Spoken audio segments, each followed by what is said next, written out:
قرآن کی طرف ہے، اور قرآن نے کہیں بھی آپ کو جو ہے تو کم ہمت اور بزدل اور مطلب پست ہمت نہیں بتایا، ہر جگہ آپ کو تیار رہنے کی، ہر جگہ آپ کو اپنے آپ کو چست درست کرنے کی، اور ہر جگہ آپ کو ایک پکا اور سچا مومن بننے کی مطلب ایک دعوت دی ہے کہ آپ کے پاس اللہ کا ڈر ہو، اور آپ کے پاس یہ مبدا ہو کہ ہم اللہ کے لیے کام کر رہے ہیں، اور اللہ رب العالمین کی مدد ہمارے ساتھ شامل حال ہے، اور ہم جو بھی کام کریں گے اللہ کے حکم کے مطابق کریں گے، اور جو اللہ نے جن چیزوں سے ہمیں روکا ہے ہم ان چیزوں سے روکے رہیں گے، تو اللہ تعالیٰ آپ کو مطلب یہ ہر اعتبار سے فائز اور کامران اور مطلب یہ ہے کہ بامراد بنائے گا۔ لیکن جب آپ اللہ کی رسی کو چھوڑ دیں گے اور بنا مطلب کہ دوسروں کے بنائے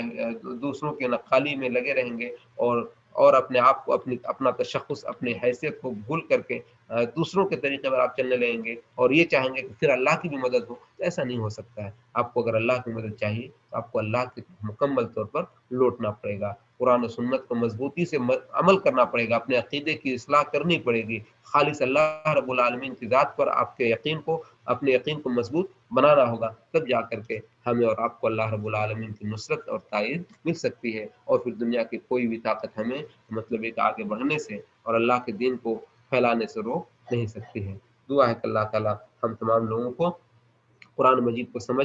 پڑھنے سمجھنے اور اس کے مطابق عمل کرنے کی توفیق عطا فرمائے، اور اسے پارشیلی سمجھنے کے بجائے اسے ہولسٹک وے میں مکمل طریقے سے اس کو سمجھنے کی توفیق عطا فرمائے، اور اپنی زندگیوں میں اسے نافذ کرنے کی توفیق عطا فرمائے۔ اقول قولی ھذا واستغفر اللہ لی ولکم ولسائر المسلمین من کل ذنب فاستغفروہ انہ ھو الغفور الرحیم۔ میرے خیال سے آج کا درس جو ہے تو یہیں سے تمام ہوا، اس لیے کہ وقت بہت زیادہ ہو گیا ہے۔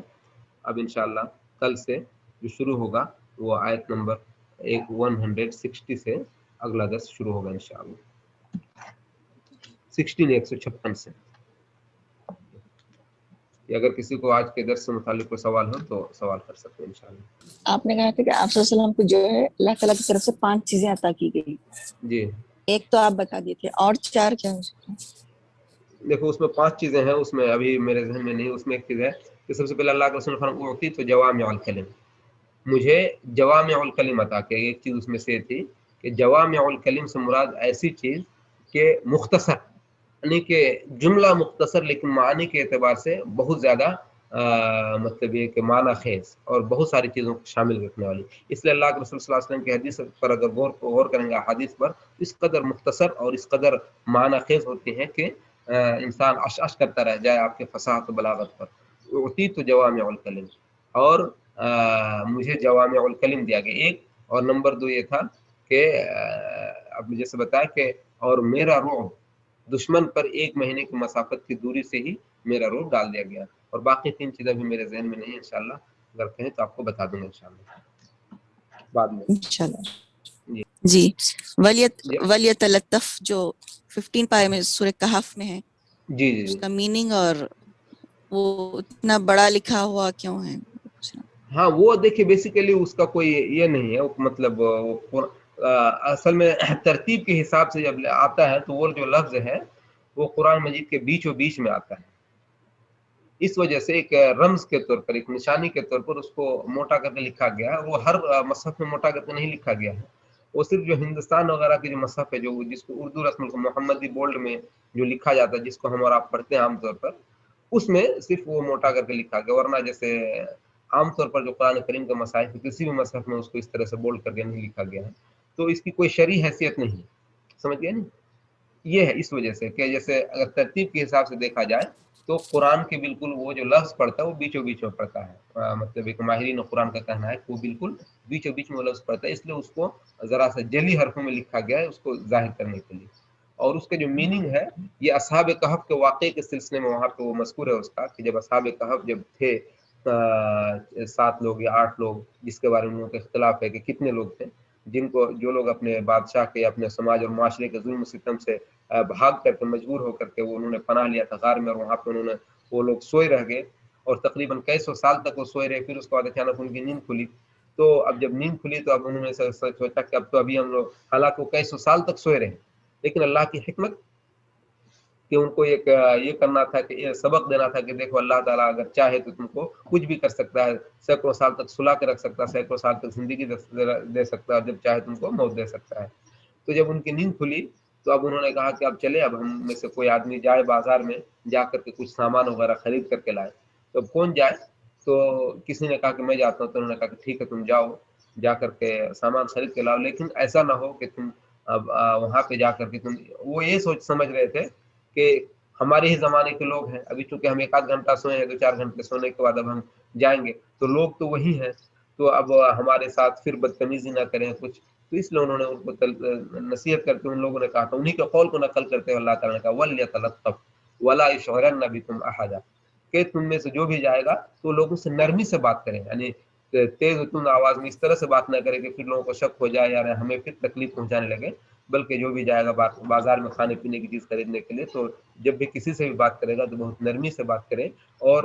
لوگوں کو احساس نہ ہو سکے وَلَا يُشْعِرَنَّ بِكُمْ أَحَدًا، اور تمہارے بارے میں کسی کو کچھ پتہ نہ لگ سکے کہ ہم لوگ یہاں پر ہیں اور ہم ہی لوگ وہ ہیں جن کو ہم در سے بھاگے ہوئے ہیں اور ہم ہی اصحاب کہف والے میں ہیں، اور پھر ہم پر کوئی پریشانی نہ آن پڑے. لیکن معاملات اس کے برعکس تھا، کئی سو سال گزر چکے تھے، نسلیں گزر چکی تھیں. جب یہ گئے تو انہوں نے تعجب کیا کہ بھئی اس زمانے کا پیسہ سکہ کہاں سے آیا، تو پھر اس کی ایک الگ مطلب ایک تفسیر ہے. تو کہنے کا مطلب یہ ہے کہ وہاں پہ جو لفظ وَلْيَتَلَطَّفْ ہے اس کا معنی ہے، اور چاہیے کہ تلطف لطف کے معنی میں ہے، نرمی کا برتاؤ کرے اور سختی خوش روئی کے ساتھ کسی سے بات نہ کریں. سمجھ گئے؟ جی جزاک اللہ خیر. اللہ بارک فیک. جی اور کوئی سوال، یا میرے خیال سے درس کو بند کر دیا جائے اس لیے کہ 10:15 ہو گئے. جی شیخ عابد بھائی.